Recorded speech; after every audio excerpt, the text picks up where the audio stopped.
So mao ni mga kasarimaw na napunta diri sa laing area. So kani maisa na ako ni. So napoy gamay saging na raw di nakuan man sa hangin mga kasarimaw.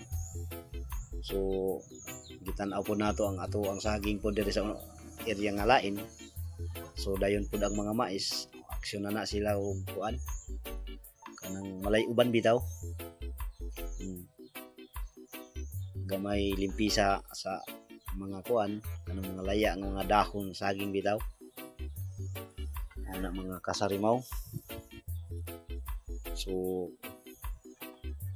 antos lang yun kay ana man ang kinabuhi. So kani mga kasarimaw kuhaan ako nagkuan kay simpre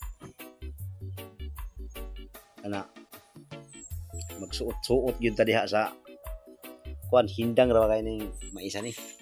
So mao gyud tay mahimo ana kay mao man gyud ang kuan kana largo na dito. A few moments later. Karon kay human naman taglimpisa. So tan-aw na lang ta. So mao nang ginatudlo-tudlo na ako nga mga largo pa na dito. Mga ka Sarimaw Vlog TV. So salamat sa pagtanaw. See you next time. Thank you for watching.